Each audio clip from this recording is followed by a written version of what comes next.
Hola, somos René de la Canónica y mi compañera la arqueóloga Carmen Cox-Ferriol, ambos arqueólogos especializados en antropología física, y es un placer participar en la 11ª Semana de Arqueología y Paleontología de la Ciudad de Buenos Aires, con nuestra presentación titulada Arqueología Urbana y Memoria Funeraria, la excavación del antiguo cementerio de Begoña, Bilbao. Vamos a dar comienzo em, ubicándola geográficamente, situada al norte de España, en la provincia de Vizcaya. Es una de las principales ciudades del País Vasco. En la zona alta de la ciudad, el histórico barrio de Begoña, se encuentra un antiguo cementerio que funcionó entre 1835 y 2006. En esta presentación vamos a hablarles sobre el proyecto Begoña Coarguía, así ha llamado, o en castellano La Luz de Begoña, desarrollado entre 2021 y 2022, para recuperar, estudiar y poner en valor este espacio, combinando investigación arqueológica, memoria histórica y participación ciudadana. Se trató de una intervención excepcional por su complejidad, por su valor patrimonial y su dimensión social, ya que supuso la excavación completa del antiguo cementerio de Begoña, cerrado desde 2006. Aquí vemos algunas imágenes de la importancia que tenían sus panteones a nivel artístico. El proyecto comienza en el año 2020. El Ayuntamiento de Bilbao aprueba el Auzoquide Plana 2020-2023. Era un plan que recoge 56 ámbitos de mejora repartidos por todos los distritos de la ciudad. En él participaron ciudadanos, asociaciones socioculturales y comerciantes, que propusieron y priorizaron distintos proyectos. Uno de ellos fue la recuperación y puesta en valor de la parcela del antiguo cementerio del barrio de Begoña. Se trata de un recinto de unos 10.000 metros cuadrados que funcionó desde 1835. Aquí vemos un plano general de lo que era el cementerio a principios del siglo XX. Y aquí el plano de lo que nosotros nos encontramos cuando comenzamos la intervención arqueológica. Eh, Como he dicho, funcionó desde 1835 hasta su cierre en 2006. El proyecto buscaba crear un espacio de ocio y esparcimiento, pero integrando en el paisaje urbano los elementos histórico-artísticos del cementerio, por su enorme valor para la memoria de la villa. Sin embargo, esta propuesta no era sencilla, tenía varios retos importantes. Primero, la gestión de un espacio todavía ocupado por cerca de 1 millar de enterramientos, tanto en el suelo como en panteones. Según los registros, apenas un 10% de las familias reclamaron la exhumación de sus seres queridos. Antes de ceder el cementerio al ayuntamiento, era necesario diseñar un plan para la exhumación completa, con una metodología eficaz, pero también sensible a este aspecto. El segundo reto era la posible presencia de fallecidos en las guerras carlistas de 1835 y también del conflicto civil español en la década del 30 del siglo XX. En este último caso, si se encontraban fosas relacionadas con la guerra, entraba en juego la legislación específica de memoria histórica que tiene España, bajo la supervisión del Instituto Gogora del gobierno vasco, que se dedica a aspectos de la memoria histórica. Y el tercer desafío consistía en proteger una parte importante del entramado cementerial de gran valor histórico y artístico, especialmente por su ubicación junto al Camino de Santiago. Aquí vemos que en amarillo que se ubica el Camposanto, en rojo la Basílica de Begoña y en negro parte del camino que comunica el casco histórico de la ciudad de Bilbao con la Basílica de Begoña y lo que es parte del camino a Santiago.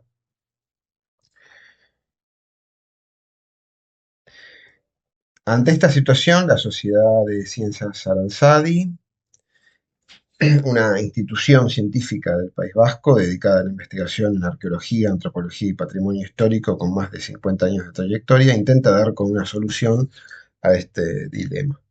En 2021, la Sociedad de Ciencias presentó al Ayuntamiento una propuesta de actuación sobre el cementerio con tres grandes ejes: la investigación, la formación científica y la divulgación. El objetivo era claro: investigar, recuperar y conservar y difundir la memoria histórica de la villa. Dentro del ámbito de la investigación se plantearon tres acciones principales. Primero, documentar el cementerio digitalmente. Aquí vemos un ejemplo de los levantamientos que se hicieron con escáneres 3D. Esta es solamente una visión ortográfica, pero bueno, hay de distintos planos. Generando modelos virtuales del recinto para preservar la memoria visual de la necrópolis antes de la obra y ponerlos a disposición del público. Segundo, recopilar toda la documentación histórica gráfica disponible en dos líneas: una sobre el cementerio como hecho arquitectónico, sus panteones, estructuras, su valor patrimonial, y otra centrada en la organización de las inhumaciones para entender su evolución histórica. Aquí vemos un ejemplo de los trabajos que se hicieron a nivel geológico. Se tomaron muestras de las lápidas, de los panteones, y se analizaron viendo qué tipos de elementos petros había dentro del cementerio. Tenemos areniscas, en este caso, mármoles, piedras volcánicas, hay granitos de importación, y más que aquí no van a ser enumerados. Y tercero, llevar a cabo la exhumación completa de los individuos enterrados, empleando metodología arqueológica, combinando excavación mecánica y manual, documentando todos los aspectos arqueológicos y antropológicos de forma escrita, gráfica y en una base de datos georreferenciada. Es aquí donde entramos nosotros. Todo este trabajo generaría un documento final a conservar en el Archivo Municipal de Bilbao y también en el nuevo parque que surgiría del proyecto. De hecho, la documentación arqueológica sería una referencia clave para el diseño del futuro espacio público. En cuanto a la formación científica, se fijaron dos objetivos principales. Por un lado, consolidar un equipo estable de jóvenes arqueólogos y antropólogos recién egresados que asumiera la excavación y exhumación. Y por otro, crear un campus rotativo de prácticas universitarias para implicar a estudiantes en la investigación histórica, patrimonial y antropológica. Se priorizaría la colaboración con universidades del entorno, como la Universidad del País Vasco, la de Deusto o la Universidad Nacional de Educación a Distancia, invirtiendo así en la formación del capital humano local. Aquí tenemos algunos integrantes de aquel equipo, incluso nosotros. Y finalmente, el tercer eje, la divulgación. Desde el principio se quiso generar un relato que pudiera comunicarse de manera inmediata a la ciudadanía. Para ello se plantearon varias acciones. Crear una zona expositiva, temporal, a la entrada del recinto, con paneles que mostraran la memoria de Begoña y los avances del proyecto.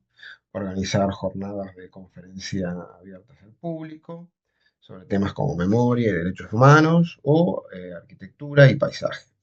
Y establecer visitas guiadas durante todo el proceso para acercar la excavación a los vecinos y reforzar la identificación con el lugar.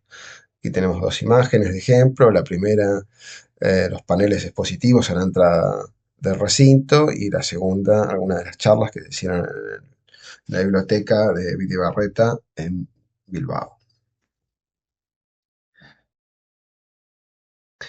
El Ayuntamiento de Bilbao valoró muy positivamente la propuesta y en octubre de 2021 comenzaron las actuaciones sobre el terreno, bajo el nombre Begoñaco Argía, la luz de Begoña, con una subvención directa de cerca de 1 millón de euros, aprobada por el Pleno Municipal.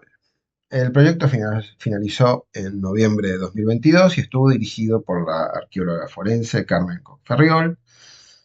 En el campo participaron también la antropóloga Izaskun Ambrosio y el arqueólogo forense René Javier Batacanoni, en este caso yo, como codirector y jefe de campo, además de todos los equipos de jóvenes que participaron, que aquí no voy a nombrar porque es una lista muy extensa.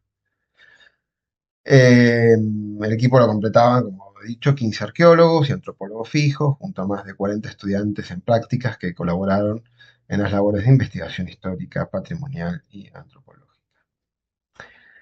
El cementerio se sitúa en el camino hacia la Basílica de Begoña, como hemos visto antes,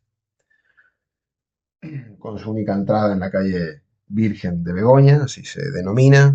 La flecha roja indica en el plano donde se ubica la entrada del recinto. Tiene forma de L y una superficie de enterramientos en tierra de unos 3.350 metros cuadrados. El resto del espacio lo ocupaban panteones, caminos y estructuras como la capilla, la morgue y el osario. Originalmente estaba dividido en cuatro grandes áreas de inhumación: San Juan, Santa Teresa, Santa Lucía y San Pablo, llamadas así por las distintas zonas dentro de lo que es el barrio de Begoña. Nosotros lo que hicimos fue denominar las áreas de excavación eh, como ya estaban nominados dentro del recinto. Topográficamente, el recinto se asienta sobre una de las vertientes del barranco de San Agustín. Aquí vemos lo que eran las áreas, cuatro áreas, sus nombres por barrios, las unidades estratigráficas que le asignamos a cada uno y los panteones que había en cada una de las áreas. En este caso podemos ver la ubicación del cementerio en relación a lo que es el casco antiguo o la villa de Bilbao. Como se ve, hay una cota bastante alta de diferencia.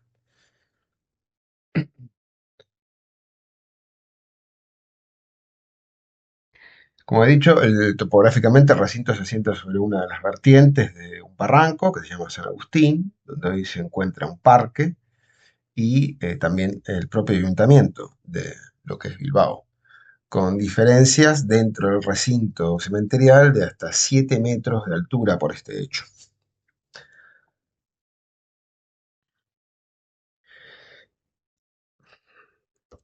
Vemos aquí algunas de las técnicas que usamos, en este caso fueron dos: mecánica para sacar las primeras capas y acercarnos a lo que son los enterramientos, a las inhumaciones, y luego se hizo un trabajo manual. Vemos aquí a los trabajadores realizando la excavación manual.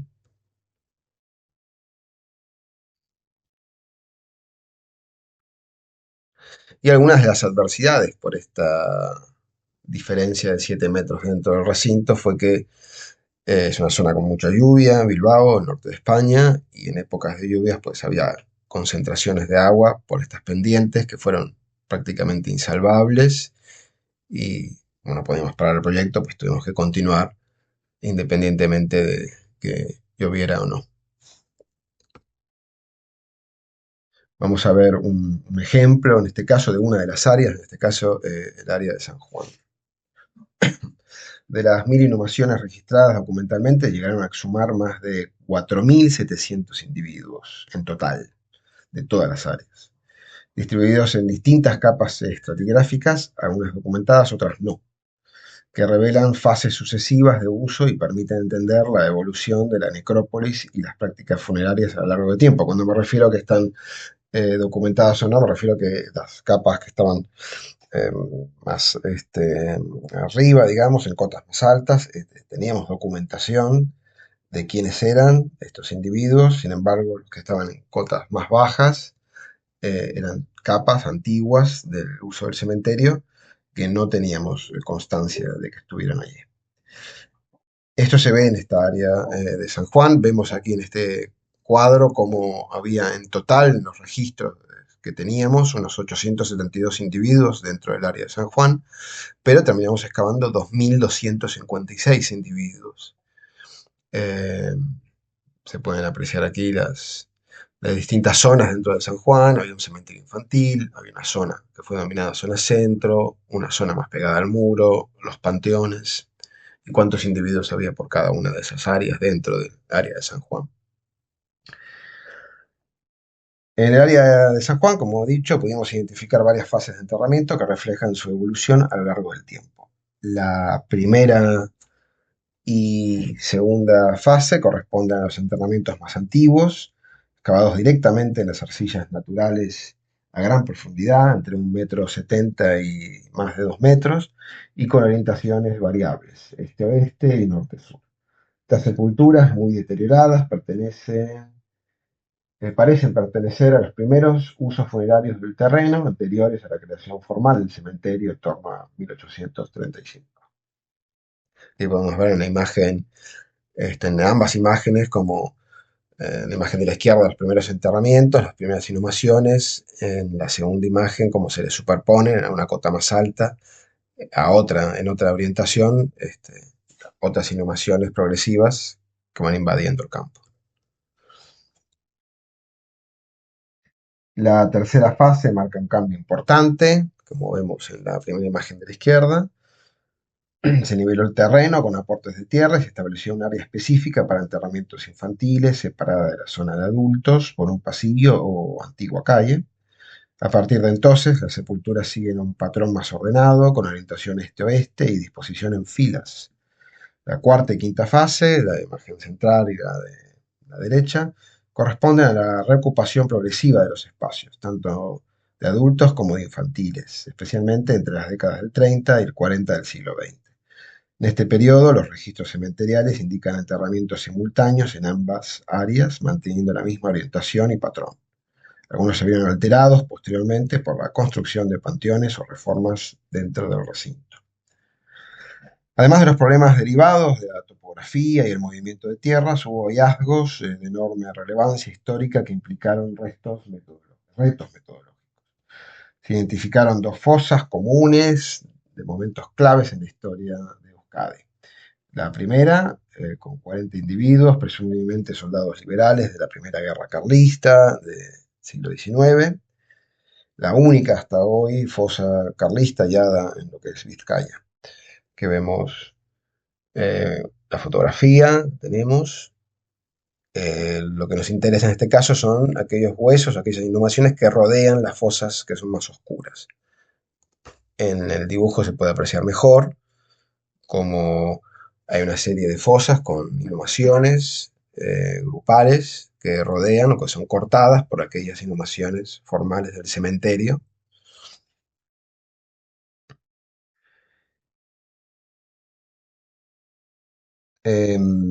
La segunda, y con 47 combatientes, en este caso de la Guerra Civil Española, es la fosa más grande de toda Euskadi que ha aparecido hasta ahora. Aquí podemos ver cómo estaban haciendo las tareas de exhumación. Aquí podemos ver los dibujos arqueológicos que se hicieron de las 4 fosas que se hallaron. También se documentaron varias fosas epidémicas y un uso extensivo de cal en enterramientos individuales, indicios de periodos de grandes mortandades en Bilbao que coinciden con testimonios escritos. Aquí tenemos una de las fosas que se han hallado en un sector, los dibujos que se hicieron arqueológicos de aquella fosa, también afectadas por los enterramientos formales de lo que es el cementerio. Este es un ejemplo de una de las fotos.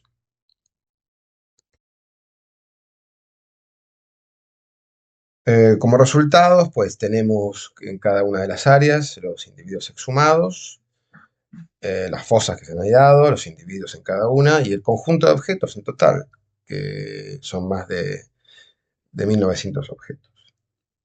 En el plano organizativo, uno de los mayores desafíos fue definir una metodología adecuada para un volumen tan grande de trabajo y un equipo en su mayoría novel. Se adoptó una estrategia inspirada en la arqueología comercial, habitual en obras de gran infraestructura, adaptada a los plazos de obra y de entrega de resultados, lo que exigió flexibilidad y eficiencia sin perder rigor. Se utilizaron fichas para lo que es la toma de datos antropológicos y arqueológicos, como la que estamos viendo aquí, intentando hacer un trabajo mecánico y constante.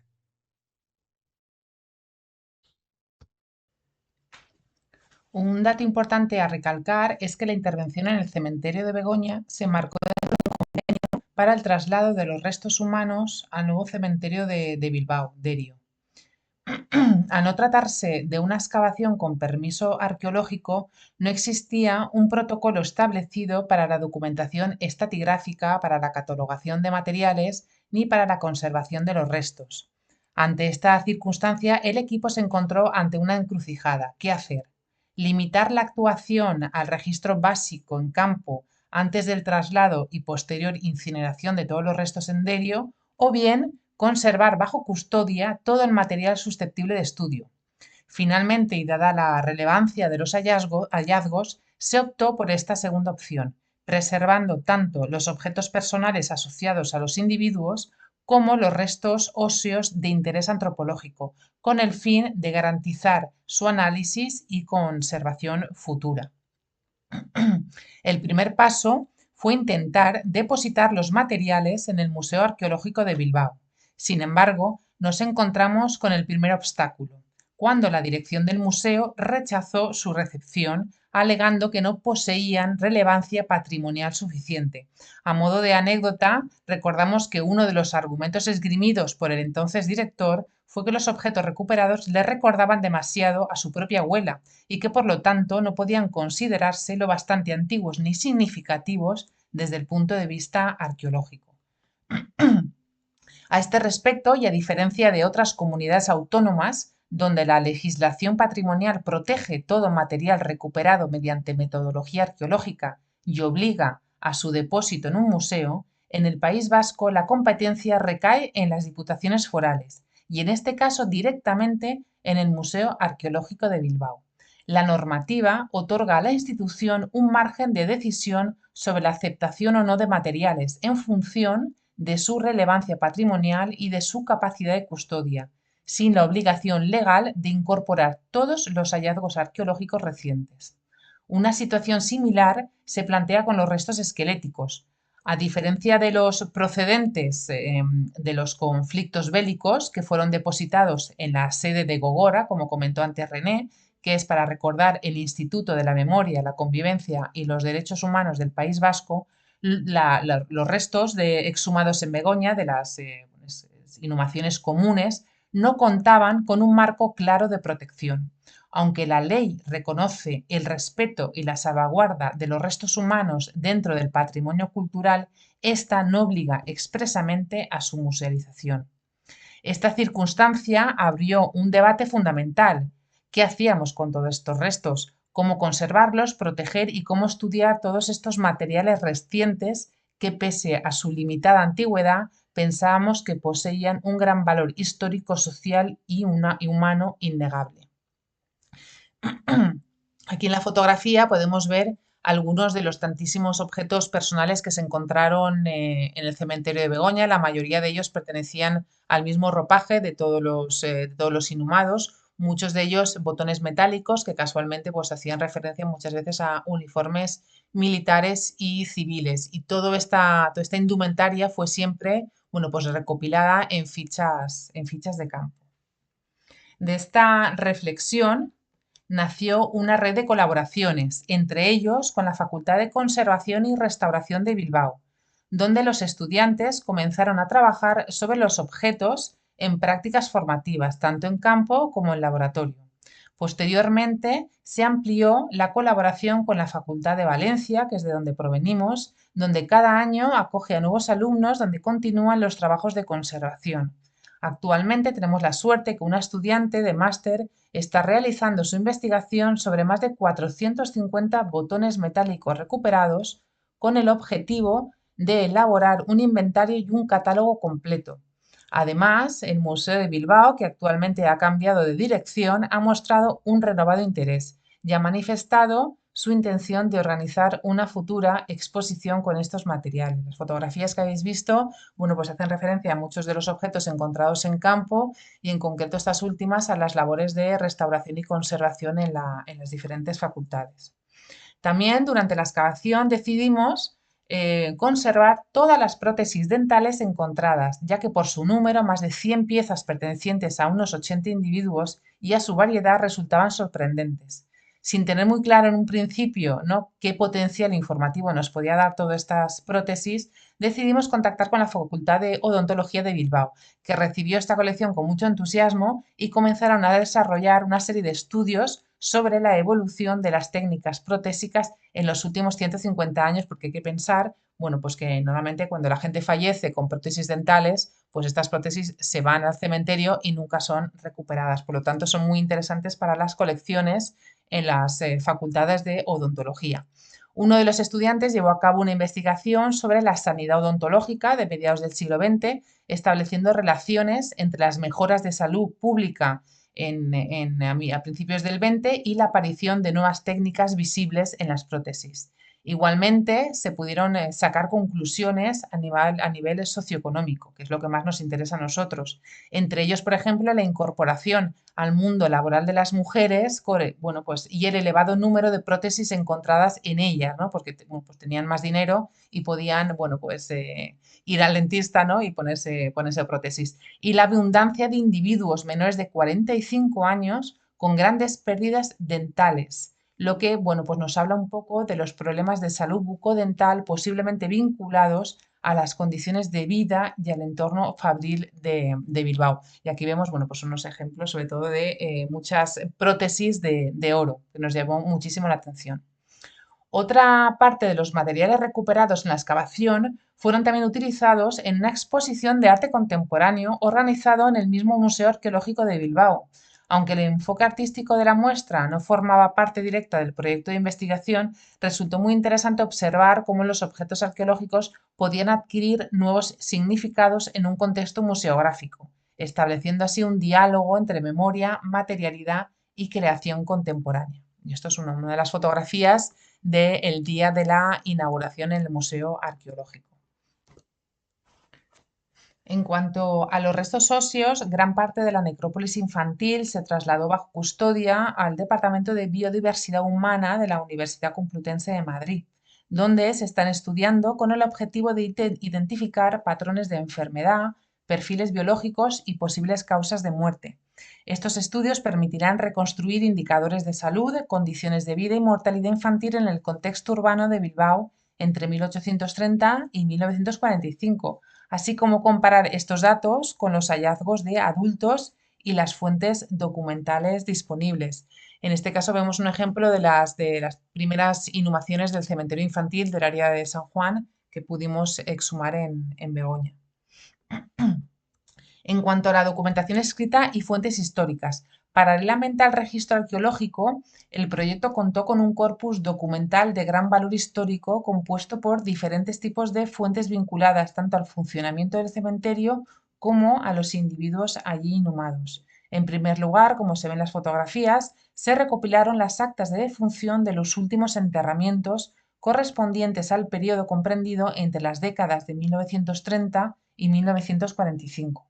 Estos documentos nos ofrecieron información detallada sobre la ubicación de cada una de las sepulturas, el sexo y la edad del fallecido, la causa de muerte y el lugar de fallecimiento, así como datos de carácter social y económico. En muchos casos se documentan muertes ocurridas en domicilios, hospitales, cárceles o incluso en la vía pública, lo que nos permite reconstruir un poco un primer panorama sanitario y social del Bilbao de mediados del siglo XX.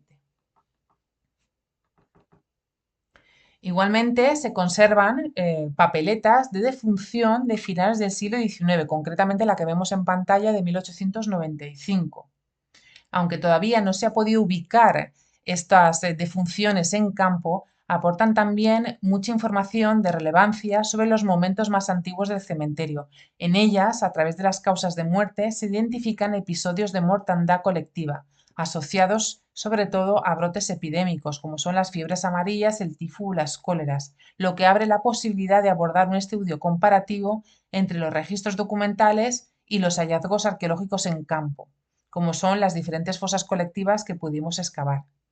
También poseemos muchos documentos administrativos relacionados con la gestión del cementerio, proyectos de reforma y ampliación, como es el caso de la fotografía que vemos aquí, que es de 1920, correspondencia institucional, informes forenses, registros, cartas y peticiones de los enterradores, denuncias o comunicaciones municipales. Entre ellas, por ejemplo, destacar denuncias por la mala praxis de los enterradores, robos o abandonos de cadáver a la entrada de los cementerios en momentos epidémicos.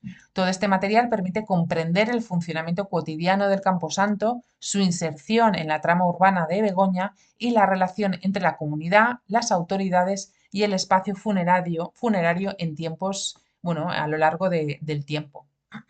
Para finalizar, y como línea de investigación a futuro, uno de los objetivos sería integrar y coordinar las diferentes fuentes generadas a partir del proyecto del cementerio de Begoña, es decir, la evidencia arqueológica, el registro arqueológico y la documentación escrita.